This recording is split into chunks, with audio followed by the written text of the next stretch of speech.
What's up, you guys? I'm out about, nice day out. It's been pretty chilly recently. It's kind of still chilly, that's why I got the hat on, but only a shirt, no jacket. I'm out taking pictures. Thought I'd make a video on something that's been asked about a few times now. And if you guys ask about it, I'll make a video about it, which is regarding the front camber and rolling my fenders. My fenders are kind of beat. It's more just the driver's side than any of them. The rear two are fine, and the passenger side has touch-up paint on it, but it's not really baconing as bad as the driver's side. I'll get home and I'll jack it up and I'll go over those things for you guys, at least what I did. And if you like it, then you do it. If you don't, then learn from my mistakes and hopefully your fenders come out better than mine. A lot of it is patience. That's really just most of it, to be honest. If you're impatient, then the paint, the roller, the fenders, everything will be impatient with you, and it just won't come out as good as you probably want it to. So I'll show you guys how I did it. I'll show you guys what I had to do to get the rear to fit. Not really sure if it's a necessity anymore, because I kind of got it to fit by stretching my tires the way I did in the previous video. Sudani stretch is helping a lot with the fitment in the rear. Not really sure if I had to go through everything that I did in regards to trimming the fender up and shaving some stuff and cutting here, cutting there, shaving there, shaving here. With that, I'll finish up this photo shoot. I'll head home, I'll lift the car up, I'll take the front wheel off, and I'll go over the front camber first. And then I don't know how I'm gonna go over the rears, go over the fender rolling aspect. I think I'll just show you two of them, the front, one from the front, one from the back, and just apply it to both sides, because that's all I did. And with that being said, I'll see you guys back at the house. Hopefully I can go over some stuff that you guys want to know. And if there's any questions, like I said, I've said in most of these videos now, if there's any questions that I didn't cover the answer to, just message me on Instagram. I am Haynes, or leave a comment on this video. I read all my comments and I'll get over it. And if I don't just directly respond to you, I'll make a whole video explaining it and giving you visuals and getting under the car or wherever on the car that you may have had questions about. Just hopefully go over the info that you're asking and give you the answers that you couldn't find anywhere else. With that, I'm gonna finish this up. I'm gonna head back and get under the car and we'll go over some stuff.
Let's talk about some stuff.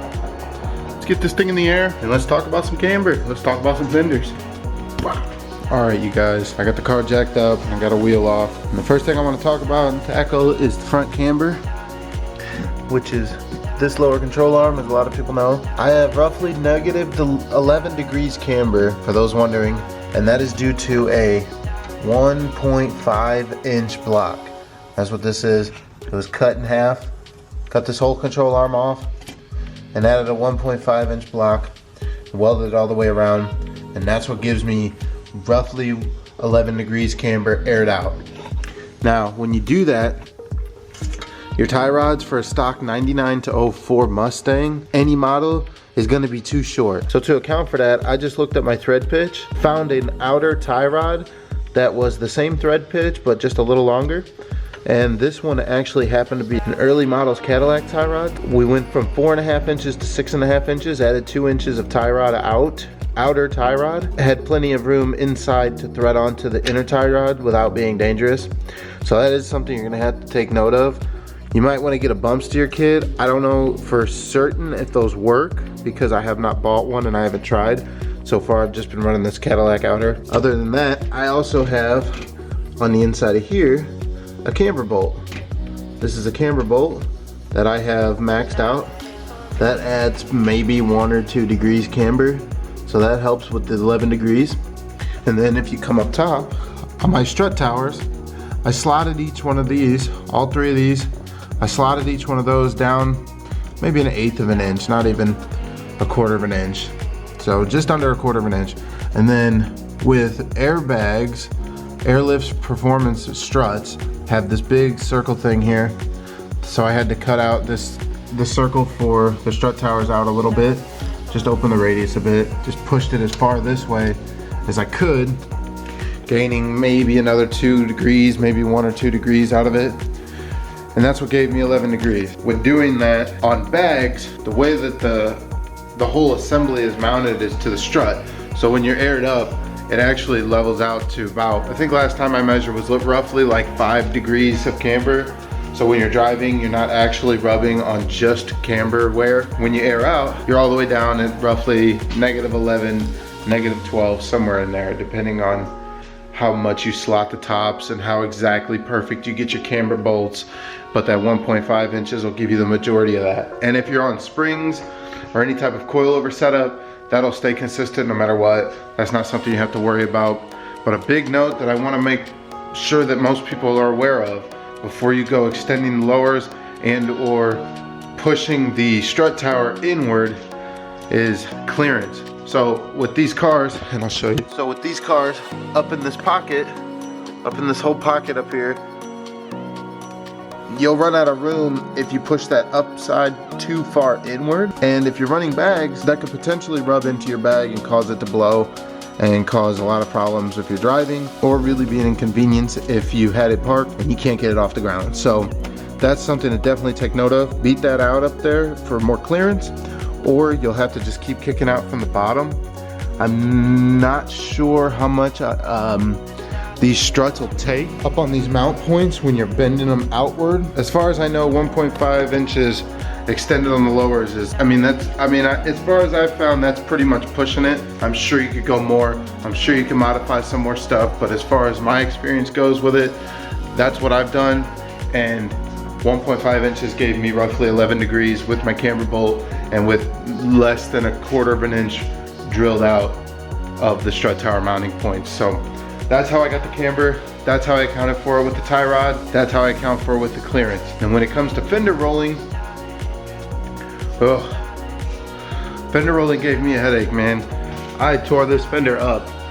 This fender is beat. I gave this poor fender a run for its money, man. Definitely dented it up. So one of the mistakes I made when rolling this is I took it all the way down to here for reference, brought it all the way down to about the GT bed, brought it down to there. That's where roughly my fender has been rolled down flat. And one of the biggest issues that I had when rolling this is this inner lip. I didn't clean the dirt and debris out of it. That was a big, big, big mistake on my part. I didn't know that. I didn't realize it till it was too late. But when you're rolling it, these little bubbles will start to pop up. All these bumps and everything will start to pop up because you're pushing all that dirt out and it has nowhere to go.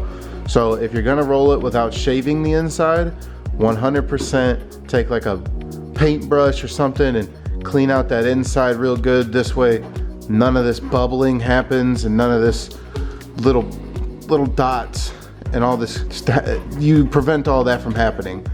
And as far as the paint chipping, this was my impatience that I spoke on earlier. If you're not patient, this fender will not be patient with you. The paint will not be patient with you. This is what happens when you're not patient.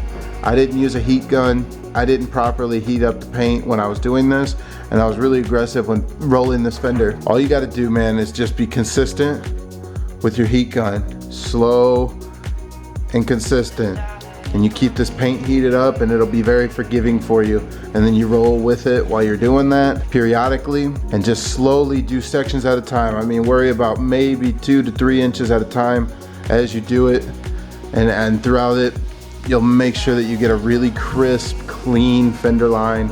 You won't have any of this BS that I have going on, but I'm replacing this whole fender. I actually have the passenger side over there already. I'm replacing both sides, and this will all get put away. This will all go away, and my mistakes will be corrected when I actually put the new ones on. So with all this down here and everything, this is Rock Chicks from Camber. That is something also to take note of, is you may want to auto bra or clear bra or something, coat this or protect this side right here, because if you add camber, it's going to kick up all those rocks and it'll kill your paint. But if you're okay with touch up, this is touch up here, pretty close to matching. If it's not chipping paint, which down here it's just kind of, it just kind of removed the paint, this all would be cleared up really well with just touch up paint. And if you're alright with running that, then you can do that without having to spend any money on clear bra or anything like that. But as far as it goes for the front fender, that's how I rolled mine. That was the mistakes I made, and those are the corrections I'm gonna make going forward. But you're gonna wanna get this as flat as possible. That way you can slide right over your tire, no matter what your wheel looks like. And you can get that perfect fitment right in between the tire and the wheel. That's how I did it, and that's how I got to where I am with my fronts. And the rears are a different story, because like I said, with the Sudani, it kind of allowed me to cheat. So I have a lot more exposed lip there that I can fit into. I don't have to flatten my lip quite as much. With on these cars is really kind of a pain in the butt to do, because the rear quarters are pretty thick metal, and if you want to take the time and shave that all out, you can. I did with some of it, but not all of it. I took sections out that were really being a pain and kind of in the way, but ultimately it kind of bit me in the butt, because now I have a part that's bubbled out that I need to get pushed back in, because the Sudani helped me not have to pull out my fenders as much. And I'll show you that right now. So like I was saying, this right here is from Good Fitment. That's what I call it. This is Good Fitment marks. When you rub right on that lip, it'll rub that paint off over time. My passenger side is way worse. But once you're in the lip, you can't even see that rub mark, because it's caused from sitting in there, and it hides it when it's sitting in there. But this is the bubble mark I was talking about.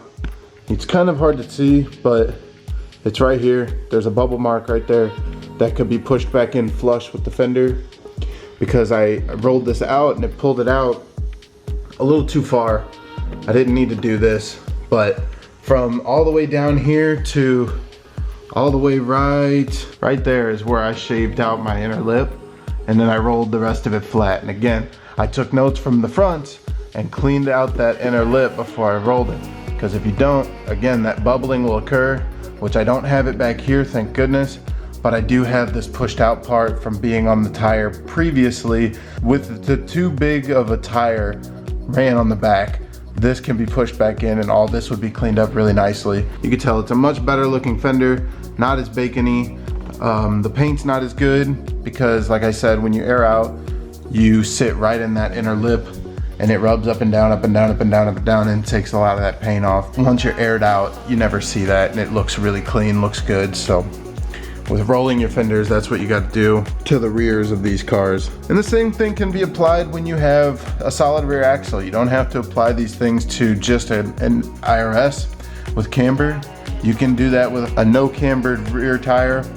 You can have it sit right in there.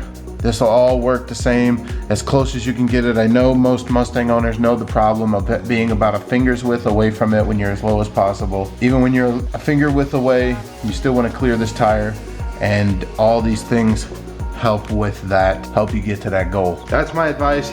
That's what I got, that's what I did. That's how my car sits the way it does. That's what I did to do so. Hopefully that helps with a little bit. I know some of you guys may have those kind of questions. I know some of you may have already known a bunch of this, but for those of you who didn't, and for those of you who helped, that's why I make these videos. Hopefully it helped you a little bit, and you can do that to your car. And I can see some more cambered Mustangs out there in the front for sure, and hopefully in the rear one day somebody will go out and they'll do it based off of the information I gave them. I think that'd be rad. I think that'd be awesome, and I think you'd be the coolest person in the world. I appreciate you guys, and I'm out. Peace.